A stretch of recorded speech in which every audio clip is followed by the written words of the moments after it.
So there we had our first clip from Mayra, and it took place at the hotel during a conference, right? Yeah, it was during a conference for the Albuquerque partnership where a lot of kids all over from New Mexico came for a conference, and there I took out my flip camera, and just started interviewing people and seeing, what's your internet story? What is important about your internet story? And why do you think we should have internet? Yeah. So she talked about affordability too, which a lot of kids say that it should be free. So we're gonna go to the next clip, and it's also by Mayra, and it takes place in the same conference, with a student from Zia Pueblo. Yeah, from Zia Pueblo.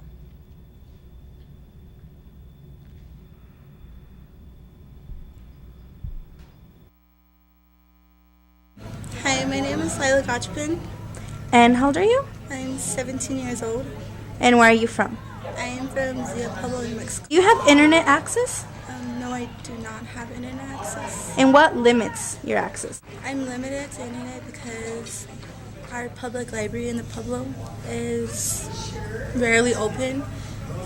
The librarian isn't really there, and the day school up there does not allow other students to come into the library anymore. If you're under the age of 18, you have to have an adult present with you in order to use the computers. But other than that, I try to go to the library as much as I can, but majority of the time. Why do you use the internet?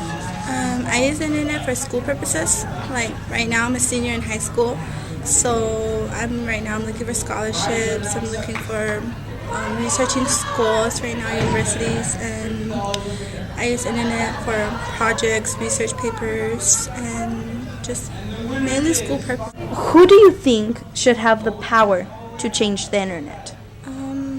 I think that the people should stand up and say that, or explain reasons why they need internet, and give important reason why, instead of saying oh, I need this for MySpace or Facebook, and they should mainly say I need this for researching this, or I need more information about a topic that I'm researching, and I need just mainly the people should step up, and the company should take into consideration why the individual needs the internet and change the way internet use. What do you think is affordable? It should be mainly free. Okay, thank you. No problem.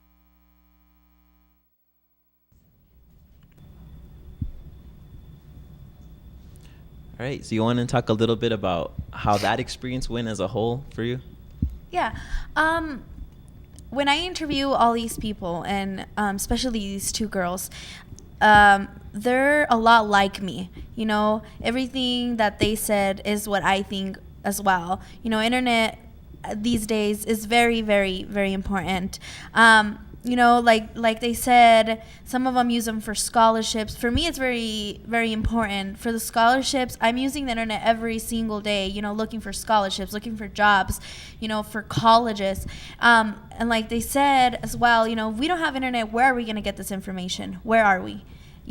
And we can't be looking through books all the time. Internet is a big part of us, especially teenagers, for communication. Like one of them said too as well, like MySpace, Facebook. Well, that's if we're not in school, we don't have a cell phone, if we can't communicate no other way, internet is a way for us to communicate. Also, a lot of our teachers, email us, and some of us can't even get to a computer or can't afford a computer or internet.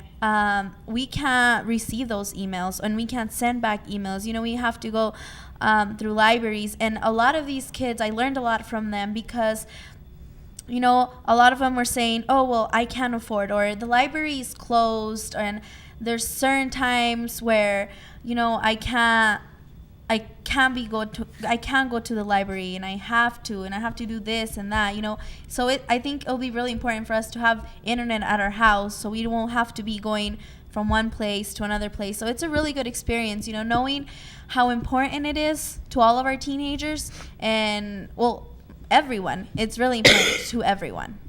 I think that's a good thing that they keep saying in a lot of your interviews that you did. I think you did 7 interviews, and a lot of them said the same thing about libraries being closed when they're really needing to use it, and they barely have a chance to get out to the libraries, and then when they get there, it's closed, and or the big lines and a lot of people Yeah. at school, especially at school, they do not let us use internet. And if they do let us use internet, they restrict so many sites that we cannot use.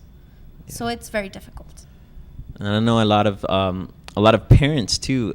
When we've interviewed parents as a media literacy project, when we've gone out with researchers who are trying to find out the barriers to internet here in our state, they say the same thing too. Like the library is important, but it's not fulfilling, and the more they get budget cuts, the more they're affected. I know one parent actually said that she has to pay for her son to finish his homework for $5 for a 2-hour, 3-hour session at a local, like, privately run internet cafe, because all the libraries are closed at that time. They don't have the internet, and they can't afford a computer in a lot of cases. So it's really important to take it to consideration that we have, one thing rural, and we have to travel really far away, and the other thing is to have to deal with libraries being closed and short budgeted.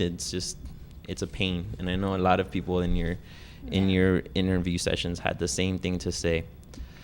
And so I want to talk to Andres now. What do you think about this whole project, and you want to segue into your own video that you came up with? Well, how I feel about these projects is, since I go to a Native American school, they have buses that go from reservations to the school, and there's a lot of kids from Sandia Pueblo, Santo Domingo, I think, was one, and I know there was a couple from Isleta Pueblo, but it's all rural parts in New Mexico.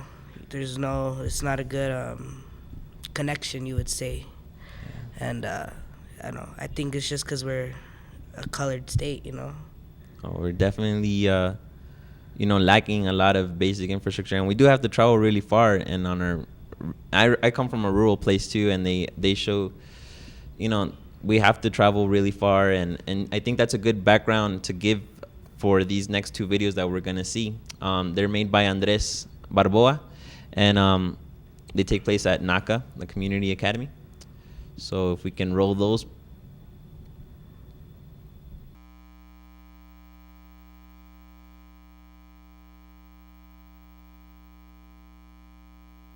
So what's your name?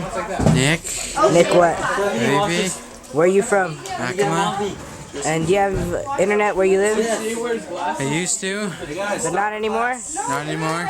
So what limits you? Where do you have to go to use internet? Flying Star, for like Wi-Fi and stuff. Is it hard to go to Flying Star on a regular basis to use the internet? Yeah, And what do you use the internet for? music and social media. Thank you very much. Well, yeah, what is the reasonable price of internet to you?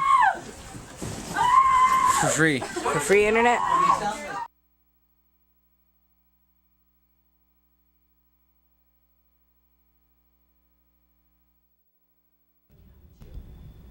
Let's introduce the next one.